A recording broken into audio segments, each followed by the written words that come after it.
बिस्मिल्लाहिर्रहमानिर्रहीम। बच्चे हम लोग पढ़े थे यूनिट नंबर 1। उसका आपके पास जो था आज जो टॉपिक है that is the relationship of biology with the other branches of science. के साइंस की जो बाकी सारी ब्रांचेस हैं, आपने जब ये चैप्टर स्टार्ट किया था तो उसमें आपने पढ़ा था कि साइंस की डिफरेंट ब्रांचेस हैं। उन ब्रांचेस में से केमिस्ट्री भी हो सकती है, फिजिक्स भी हो सकती है, मैथ भी हो सकती है। ये सारी आपने साइंस की ब्रांचेस पढ़ी थी। अब इन सब का बायोलॉजी के साथ क्या रिलेशनशिप है, इस सब को हम आज के टॉपिक में स्टडी करें।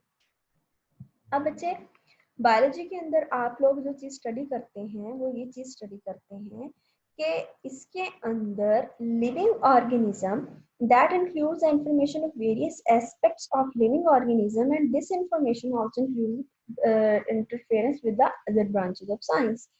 कि बायोलॉजी की जो एक ब्रांच है, जैसे आप सिर्फ और सिर्फ बायो के अंदर लिविंग ऑर्गेनिज्म को स्टडी कर रहे हो, अब इसका बाकी सब ब्रांचेस के साथ क्या रिलेशनशिप है, इसको हम बोलते हैं इंटरडिसिप्लिनरी साइंसेस। अब बेटा, इंटरडिसिप्लिनरी साइंस की आपको अगर क्लियर कट आपने समझना हो कि आपके पास दो ब्रांचेस हैं, कोई सी भी दो ब्रांचेस, एक तो उसमें अंडरस्टूड होगा कि बायो होगी, बायो मीन्स के लिविंग ऑर्गेनिज्म के मुतालिक आप उसको स्टडी करेंगे, और दूसरी कोई दूसरी ऐसी ब्रांच होगी जिसकी मदद से आप उस लिविंग ऑर्गेनिज्म की डिटेल स्टडी कर रहे हैं। जैसे फॉर एग्जांपल सबसे पहले आपके पास आती है बायोफिजिक्स। बायोफिजिक्स में बायो जो वर्ड है ये यूज होता है लाइफ के लिए, लिविंग ऑर्गेनिज्म के लिए। फिजिक्स अगेन आपके पास एक प्रॉपर एक डिसिप्लिन है। अब बच्चे, अगर आपने किसी ऑर्गेनिज्म की किसी लिविंग ऑर्गेनिज्म का कोई ऐसा मेथड को स्टडी करना हो जो कि, जैसे फॉर एग्जांपल आपने स्टडी करना है कि कोई एक आदमी है वो कितनी स्पीड से भागता है, आप इसको सिंपली बायो के अंदर स्टडी नहीं कर सकते। बायो आपको किसी भी चीज की फिगर्स नहीं बताती। आपने अगर किसी चीज को ये स्टडी करना है कि वो एक लिविंग ऑर्गेनिज्म है, उसका आपको बायो से पता लग जाएगा। लेकिन फिजिक्स के वो वाले सारे principles that are applicable for the biological phenomena. Biological phenomena क्या कि वो भाग रहा है, वो कितनी स्पीड से भाग रहा है, उसकी उस स्पीड को हम फिजिक्स की मदद से जो है वो कैलकुलेट करेंगे। जैसे फॉर एग्जांपल लिम्स बेटा बोलते हैं, आपके दोनों हाथ दोनों बाजू, इनको हम लिम्स बोलते हैं। अब limbs of animals in biology के आप किसी भी लिविंग ऑर्गेनिज्म के जो एनिमल्स के जो लिम्स हैं हम उसको बायो में स्टडी करते हैं। लेकिन किसी भी जो लिवर है, लिवर यूज होता है डिफरेंट इंस्ट्रूमेंट्स में उसके मेजर करने के लिए, लेंथ वगैरह को मेजर करने के लिए, या किसी चीज को गोल गोल घुमाने के लिए, गाड़ी वगैरह को टायर वगैरह चेंज करने के लिए। तो अगर हम ये देखें कि अगर हमने लिम्स को स्टडी करना है बायो में, तो उसको हम फिजिक्स में किस तरह से यूज कर सकते हैं। वो वाले सारे प्रिंसिपल्स जो लीवर को अप्लाई होते हैं वो वाले सारे प्रिंसिपल्स अब अप्लाई हो जाएंगे बायो में। तो इस तरह से हम इन दो ब्रांचेस को, बायो को और फिजिक्स को, आपस में यूज करके इनकी जितनी भी स्टडी है उसको कर सकते हैं। तो इस तरह से एक से ज्यादा ब्रांच के स्टडी करने को हम बोलते हैं इंटरडिसिप्लिनरी साइंसेस। सेकंड आपके पास आती है that is the biochemistry. Biochemistry again, bio के अंदर आप लिविंग ऑर्गेनिज्म को स्टडी करेंगे, केमिस्ट्री के अंदर आप स्टडी करते हैं कि कोई भी जो कंपाउंड है वो किस तरह से बनता है, उसके कितने एलिमेंट्स हैं, कितने कंपाउंड्स हैं। तो बायोकेमिस्ट्री के अंदर आप क्या स्टडी करेंगे, it is the study in which the chemistry of different compounds occurring in living organisms। के लिविंग ऑर्गेनिजम्स के अंदर जितने भी कंपाउंड्स जो हैं वो प्रेजेंट हैं, उनका स्ट्रक्चर क्या है, उनकी केमिस्ट्री क्या है, वो किस तरह से बने हैं, उनके अंदर कौन कौन से मॉलिक्यूल्स हैं, उन सब को हम स्टडी जिस तरह जिन ब्रांचेस की मदद से करेंगे वो करेंगे बायोकेमिस्ट्री की मदद से। अब बेटा आपके पास एक तो है फोटोसिंथेसिस। फोटोसिंथेसिस एक ऐसा प्रोसेस है जिसके थ्रू प्लांट्स जो है अपनी फूड प्रिपेयर करते हैं। रेस्पिरेशन एक ऐसा प्रोसेस है जिसके थ्रू एनिमल्स की बॉडी के अंदर जो है जो सांस लेने का पूरा प्रोसेस है वो कंटिन्यू हो पाता है। तो जिस ब्रांच के अंदर हम इसके अंदर जितने भी कंपाउंड्स हैं उनके स्ट्रक्चर को स्टडी करेंगे, that is called the biochemistry. उसके बाद आपके पास आता है थर्ड पे बायोमैथमेटिक्स।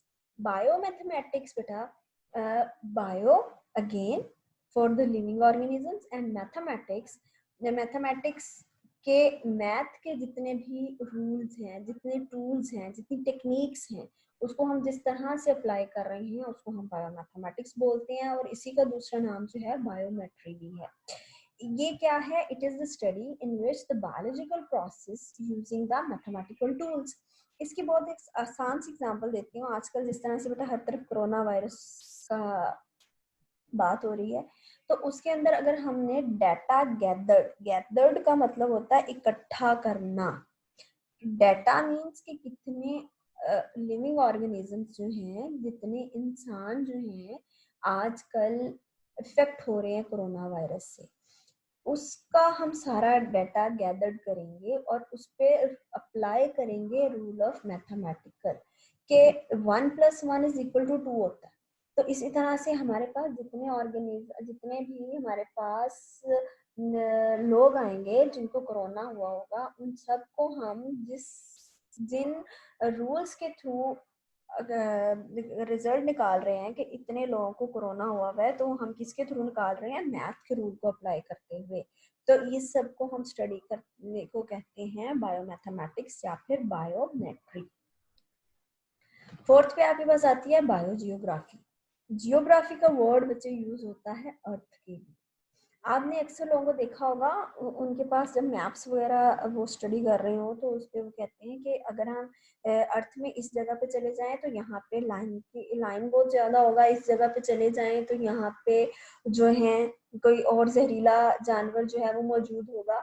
तो अब हम बायोजियोग्राफी के अंदर स्टडी क्या करते हैं? Occurrence and distribution. अकरेंस कहते हैं किसी भी ऑर्गेनिज्म के प्रेजेंट होने को, डिस्ट्रीब्यूशन तकसीम होने को, कि कितनी अमाउंट में प्रेजेंट है of different species on the earth, के अर्थ पे किस किस जगह पे कौन कौन सा ऑर्गेनिज्म कितनी अमाउंट में प्रेजेंट है, उसको हम बायोजियोग्राफी बोलते हैं।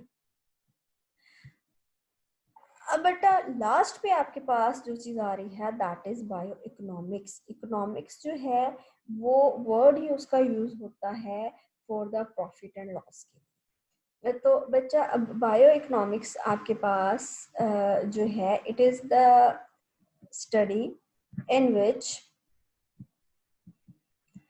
it is a branch in which we study the economic point of view of any organism। कि आपके पास कोई एक इंसान था, उसने फॉर एग्जांपल गंदम बोई, value cost value of wheat के उसने कितने पैसे लगाए इस गंदम को बोने में, फिर उसके बाद उसको कितना प्रॉफिट हुआ या कितना लॉस हुआ, इस सब के स्टडी करने को हम कहते हैं बायो इकोनॉमिक्स। तो इस तरह से इस पूरे आज के इन 5 डेफिनेशंस के अंदर आपको ये बात समझ आई कि किस तरह से एक ब्रांच दूसरी ब्रांच के साथ आपस में उनका रिलेशनशिप होता है और हम इजीली उन दोनों को स्टडी कर सकते हैं। इनको हम बोलते हैं इंटरडिसिप्लिनरी ब्रांचेस।